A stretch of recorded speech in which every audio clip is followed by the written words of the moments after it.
The little match girl ही गोष्ट हल्लीच्या काळातील आहे.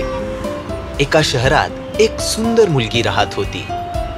वर्षाचा शेवटचा दिवस होता आणि ती मुलगी रस्त्यावर चालत होती. तिच्या हातात काडेपेट्यांचे बॉक्स होते. तिने तिच्या जॅकेटच्या खिशात सुद्धा काही पेट्या भरल्या होत्या.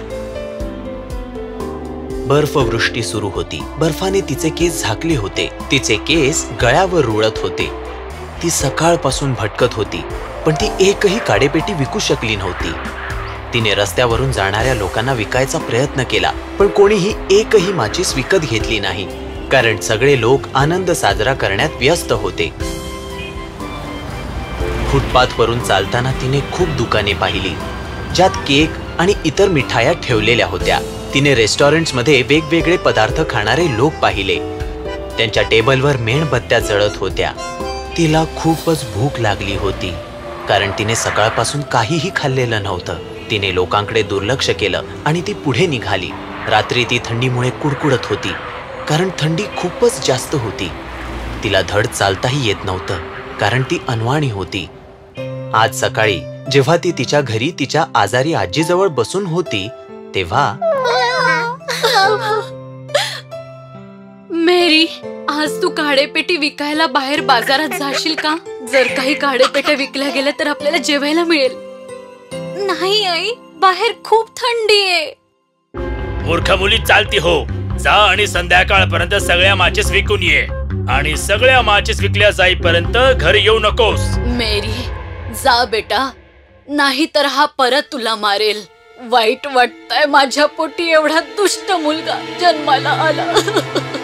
रडू नकोस आजी, मी जाईन. मॅरीने तिच्या जॅकेटमध्ये काही माचीस ठेवल्या, तिच्या आईच्या स्लीपर्स घातल्या आणि ती निघाली. तिने येणाऱ्या जाणाऱ्या लोकांना माचीस विकायचा खूप प्रयत्न केला, पण कोणीही प्रतिसाद दिला नाही.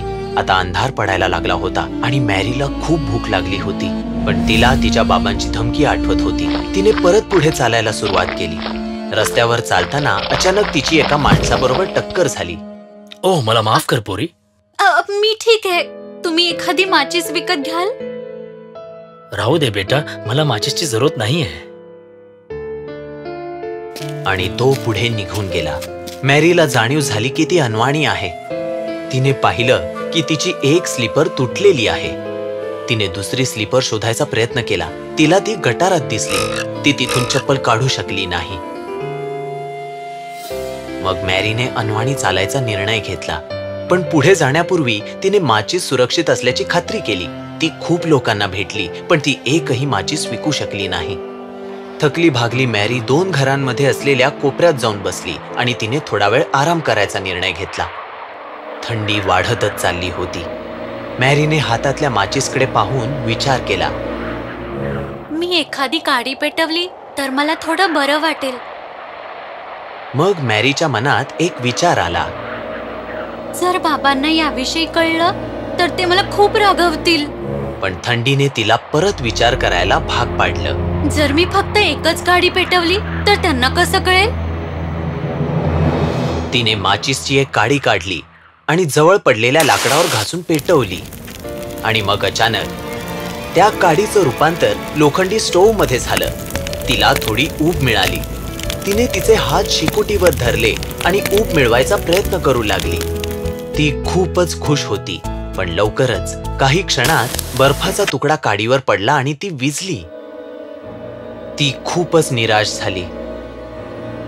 थोड्याच वेळात तिला परत थंडी वाजू लागली. तिने एक क्षण विचार केला आणि तिची काडेपेटी काढली.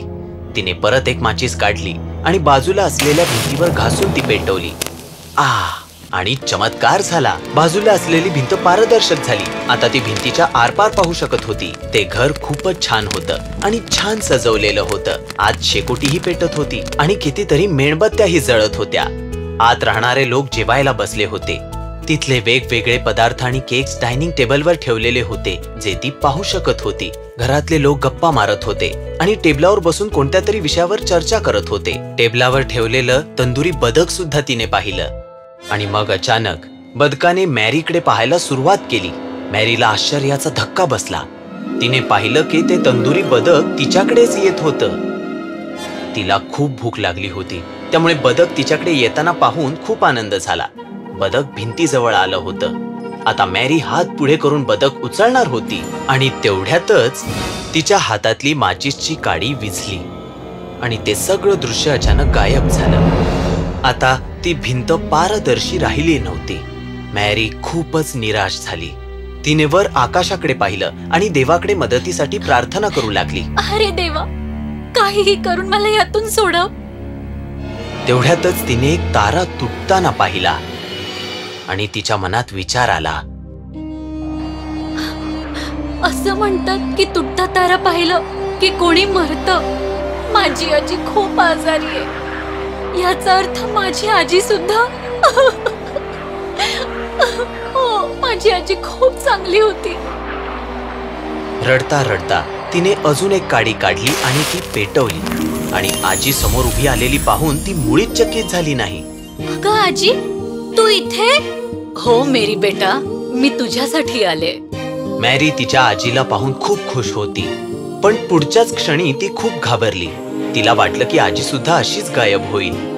तिने पेटीतून अजून काड्या काढल्या आणि त्या जळणाऱ्या लाकडावर ठेवल्या आणि प्रखर प्रकाश दिसला. हा प्रकाश सूर्यासारखा प्रखर होता आणि एवढ्या रात्री मॅरी आणि मॅरीच्या आजीच्या भोवती प्रखर प्रकाश तळपत होता. मॅरीने तिच्या आजीकडे पाहिलं. आजी तिच्या नवीन सफेद गाऊन मध्ये खूप सुंदर दिसत होती. आजी मॅरीकडे खूप सुंदर स्मितहास्य करत पाहत होती. आजी, मला इथे खरंच खूप भीती वाटते. मला तुझ्यासोबत घेऊन चल ना. हो मेरी, मी तुला माझ्यासोबत नेईन. तुझा हात पुढे कर. आजीने मॅरीचा हात पकडला आणि तिला उचलून घेतलं आणि त्यांनी आकाशाकडे उडायला सुरुवात केली. मेरी एवढी खुश होती की तिने आनंदाने टाळ्या वाजवायला सुरुवात केली. माझी लाडकी परी, आता तुला कसं वाटतंय? बोल बघू. आजी, मला आता भूक नाही लागत आहे, थंडी नाही वाजत आहे आणि भीती नाही वाटत आहे. मला आता खूप छान वाटतंय. आजीने हसून मॅरीकडे पाहिलं आणि ते दोघे उडून आकाशात गेले.